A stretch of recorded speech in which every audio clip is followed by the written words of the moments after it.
محترم ناظرین، آج کی یہ کہانی محض ایک تاریخی واقعہ نہیں بلکہ ایک ایسا سبق ہے جو ہمیں بتاتا ہے کہ جب انسان اپنی خواہشات کا غلام بن جائے، جب ظلم کی حد پار ہو جائے اور ایک پاکیزہ خون بہایا جائے تو اللہ کا عذاب کیسے نازل ہوتا ہے۔ یہ واقعہ ہے حضرت یحییٰ علیہ السلام کی شہادت کا، ایک ظالم بادشاہ کی نفسانی خواہش کا اور اللہ کے انتقام کا۔ آئیے اس کہانی کو قرآن، بائبل اور معتبر تاریخی مصادر کی روشنی میں سمجھتے ہیں۔ حضرت یحییٰ علیہ السلام حضرت زکریا علیہ السلام کے بیٹے اور حضرت عیسیٰ علیہ السلام کے چچا زاد بھائی تھے۔ قرآن مجید میں ارشاد ہے، اے یحییٰ، کتاب توریت کو مضبوطی سے پکڑو، اور ہم نے انہیں بچپن میں ہی حکمت عطا فرمائی اور اپنی طرف سے شفقت اور پاکیزگی، اور وہ بھی متقی تھے۔ عیسائی روایت میں حضرت یحییٰ علیہ السلام کو یونا استباغی کہا جاتا ہے۔ یہ واقعہ فلسطین میں پیش آیا جب ہیرود اینٹیپاس حکمران تھا۔ اس بادشاہ نے ایک عورت ہیروڈیاس سے شادی کی۔ ہیروڈیاس پہلے سے اس کے بھائی فلپ کی بیوی تھی اور اس کی ایک بیٹی بھی تھی جس کا نام سلومے تھا۔ یونا یحییٰ علیہ السلام ہیرود سے کہتے تھے، تیرے بھائی کی بیوی کو رکھنا تیرے لیے جائز نہیں۔ حضرت یحییٰ نے کھل کر اعلان کیا، بادشاہ، یہ عورت آپ کے لیے حلال نہیں ہے، یہ آپ کے بھائی کی بیوی ہے، یہ رشتہ حرام ہے۔ شریعت میں، توریت میں حکم تھا، تم اپنے بھائی کی بیوی سے نکاح نہ کرو، یہ بے حیائی ہے۔ ہیرودیاس کی ماں حضرت یحییٰ علیہ السلام سے نفرت رکھتی تھی کیونکہ وہ اس کی شادی کو حرام قرار دیتے تھے۔ ایک دن ہیرودس کی سالگرہ میں ضیافت تھی۔ بائبل بیان کرتی ہے، ہیرودیاس کی بیٹی سالومے اندر آئی اور رقص کیا، ہیرودس اور مہمانوں کو خوش کیا۔ بادشاہ شراب کے نشے میں تھا اور بیٹے کی خوبصورتی سے متاثر ہو گیا۔ بائبل میں آتا ہے، بادشاہ نے لڑکی سے قسم کھا کر کہا، جو کچھ تو مانگے گی میں تجھے دوں گا، یہاں تک کہ اپنی آدھی بادشاہت بھی۔ بائبل بیان کرتی ہے، لڑکی باہر آئی اور اپنی ماں سے پوچھا، میں کیا مانگوں؟ ماں نے کہا، یحییٰ کا سر۔ لڑکی فوراً بادشاہ کے پاس واپس آئی اور کہا، میں چاہتی ہوں کہ تو ابھی یونا استباغی یعنی حضرت یحییٰ علیہ السلام کا سر ایک تھال میں رکھ کر مجھے دے۔ بائبل میں آتا ہے، بادشاہ بہت غمگین ہوا لیکن اپنی قسموں اور مہمانوں کی وجہ سے انکار نہ کر سکا۔ بادشاہ نے فوراً ایک سپاہی بھیجا اور حکم دیا کہ یحییٰ کا سر لے آؤ۔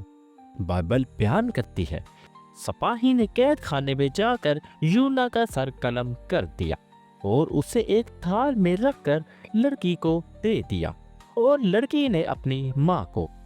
اسلامی روایت میں آتا ہے، جب حضرت یحییٰ علیہ السلام کا سر مبارک قلم کیا گیا تو ان کے خون میں ایک عجیب معجزہ ظاہر ہوا۔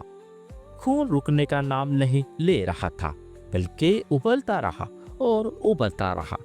امام ابن کثیر رحمۃ اللہ تعالیٰ نے لکھا ہے، جب حضرت یحییٰ علیہ السلام کو شہید کیا گیا تو ان کا خون زمین پر گرا اور ابلنے لگا۔ جتنی مٹی ڈالی جاتی، خون اور زیادہ ابلتا، یہاں تک کہ شہر کی دیواروں تک پہنچ گیا۔ قرآن میں بنی اسرائیل کے 2 فسادوں کا ذکر آتا ہے۔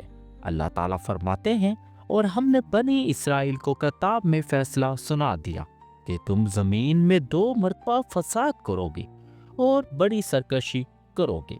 امام ابن کثیر رحمۃ اللہ تعالیٰ کی تفسیر میں، پہلا فساد جب انہوں نے انبیاء کو قتل کیا، دوسرا فساد جب انہوں نے حضرت یحییٰ علیہ السلام کو اور حضرت زکریا علیہ السلام کو شہید کیا۔ اب بات کرتے ہیں کہ بخت نصر کون تھا۔ یہ عراق کا ایک طاقتور بادشاہ تھا جس نے 586 قبل مسیح میں بیت المقدس پر حملہ کیا تھا۔ بخت نصر نے یروشلم کو تباہ کیا، ہیکل سلیمانی کو جلا دیا اور ہزاروں یہودیوں کو قتل کیا۔ اسلامی روایت میں آتا ہے، بنی اسرائیل کے ایک شخص نے خواب دیکھا کہ عراق میں ایک لڑکا پیدا ہو گیا جس کا نام بخت نصر ہوگا اور وہ بیت المقدس کو تباہ کرے گا۔ روایت ہے کہ اس شخص نے عراق میں جا کر بخت نصر کو تلاش کیا، جو اس وقت ایک غریب لکڑہارا تھا۔ اس نے بخت نصر سے کہا، جب تم بادشاہ بنو گے اور بیت المقدس کو فتح کرو گے تو مجھے امان ضرور دینا۔ بخت نصر نے ہنستے ہوئے ایک کاغذ پر امان لکھ دی۔ جب بخت نصر بادشاہ بنا تو اس نے بیت المقدس پر حملہ کیا، لیکن شہر کی دیواریں اتنی مضبوط تھی کہ وہ فتح نہ کر سکا۔ روایت میں آتا ہے کہ ایک بوڑھی عورت نے بخت نصر سے کہا، اگر تم فتح چاہتے ہو تو یہ دعا کرو، اے اللہ، حضرت یحییٰ علیہ السلام کے مظلوم خون کا واسطہ مجھے فتح عطا فرما۔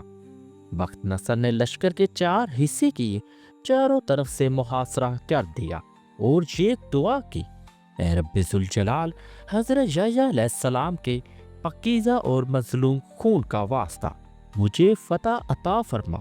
دعا کے فوراً بعد شہر کی دیواریں خود بخود گر گئیں۔ جب بخت نصر شہر میں داخل ہوا تو بوڑھی عورت اسے اس مقام پر لے گئی جہاں حضرت یحییٰ علیہ السلام کا خون دفن تھا۔ خون ابھی تک ابل رہا تھا۔ سالوں بعد بھی امام ابن کثیر رحمت اللہ تعالیٰ نے لکھا، بوڑھی عورت نے بخت نصر سے کہا، اسی مقام پر قتل کرو۔ بخت نصر نے یہاں 70,000 انسان قتل کیے۔ جب یہ تعداد پوری ہوئی تو حضرت یحییٰ علیہ السلام کا خون رک گیا۔ یہودی مورخ نے لکھا کہ بخت نصر نے یروشلم میں بے شمار لوگوں کو قتل کیا۔ بائبل میں آتا ہے، بخت نصر نے رب کے گھر ہیکل سلیمانی کو جلا دیا، بادشاہ کا محل جلا دیا اور یروشلم کی تمام دیواروں کو گرا دیا۔ بائبل میں آتا ہے، بخت نصر نے یہودیوں کے شہزادوں اور علماء کو قیدی بنا کر بائبل لے گیا، اور ان میں دانیال بھی تھا۔ اگرچہ قرآن میں حضرت دانیال کا نام نہیں، لیکن بعض مفسرین کہتے ہیں کہ سورۃ بقرہ کی آیت میں ان کا ذکر ہے۔